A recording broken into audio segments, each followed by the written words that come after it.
Rush Limbaugh passed away today, as you know, as we've talked about earlier in the show. He had an extraordinary life, but he also had a very unusual life. It's hard to understand what it was like to be Rush Limbaugh and to work in that world unless you've done it. And very few people have done that. Very, very few. One who has is Glenn Beck, and he understands. And that's why we're happy to have him on tonight to join us. Glenn, thanks so much for coming on. Well, thank you. I was thinking, Tucker, today, I don't know any man, any one person, not a movement, not a collection of people, any one person that changed the culture as much as Rush Limbaugh did, that added to the culture. Maybe Carson, maybe Johnny Carson. Yeah. But what one man has done this? I don't know of any. It's amazing, and at the center of it, and I don't think, you see him today described as a kind of political activist or radio guy. He was a creator. He made things that didn't exist before. He was a creative force. Yeah. Yeah, and for as much bluster, and I didn't know Rush very well at all. He was a very, very private man, and as you know, Tucker, you've lived this lifestyle too. You have very few friends that you can trust, unless they're longtime friends, and even those sometimes will go a little nuts. So he was a very private man that I knew. But he was very humble. I remember the first time I tried out for talk radio, he allowed me to use his studio with his golden microphone, which was terrifying to me. Then when they were going to syndicate me, he listened to my show for a week before they even told me that they were going to make me an offer.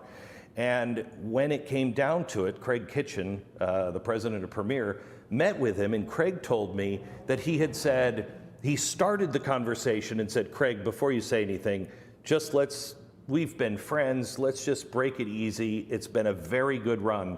He actually thought they were going to come down and say, hey, we're moving on, things aren't so great.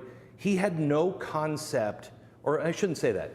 He did not have the ego that he had on the air. It was balanced. He knew that most people didn't last 30 years in broadcast. Yes. But I don't know if he knew he wasn't most people. How do you last 30 years in a business like this with the daily intensity, with the relentless attacks, not just on your business, but on you, your character, your family? How do you not become warped and crazy and bitter and lose your creative power? I think that he only had about 15 years of that. They've always been after Rush, but the last 15 years has changed. The way the left just slits throats and lets you bleed in the street, and the dirty things that they do is different than it was, 20, 25 years ago. He had to know what he believes. I think all this pushback on each of us, first of all, nobody can do 3 hours live, unscripted, every day and be faultless. And also, no one can fake it for that long. Well, that's the audience hears it. You can't. So he had to believe it. He knew who he was. And when you know who you are and you know what you believe is true, and people keep throwing you up against the wall, it makes you check yourself, which only makes you stronger in the end. Because again, you reaffirm or you learn something new and you know exactly why you believe it's true. But not to become bitter. For sure, opposition forces you to clarify your own beliefs. It toughens you. Because he was never, Tucker, you're the same way. We don't become bitter because we don't do the show for those people.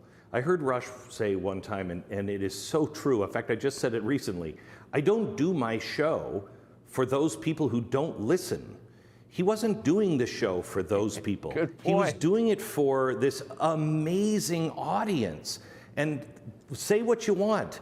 Rush Limbaugh's audience, my audience, the talk radio audience, your audience, they are amazingly good and fair and decent people. You get it wrong, they'll correct you. You believe in the inherent goodness of people and the strength and goodness of America, that buoys all of us up, and I know it did him. He was very much Ronald Reagan in his belief of the American people and what we could do. How do you think he understood his audience as well as he did? As you pointed out, he's obviously living in some level of seclusion just because you kind of have to. In this big house, he does a show from home, doesn't have a lot of contact, but he seemed very tuned in. This must be something you think about a lot. How do you stay in touch with the people who are listening to you?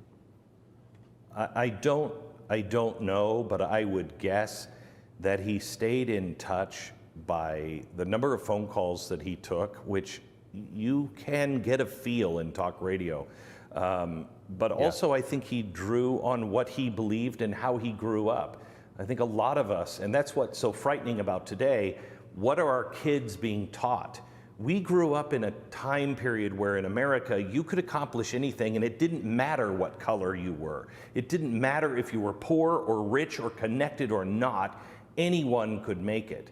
He believed that because he came from nothing. I believe that because I came from nothing. And that's something I think you can draw on in tough times, good times for the rest of your life. And I think he feasted on that. How do you think he'll be remembered?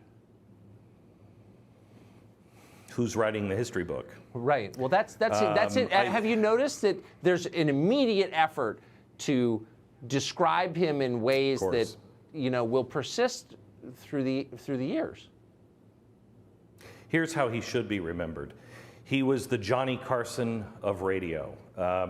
He was the everyman of radio. He saved. In Europe, they don't have AM radios in cars anymore.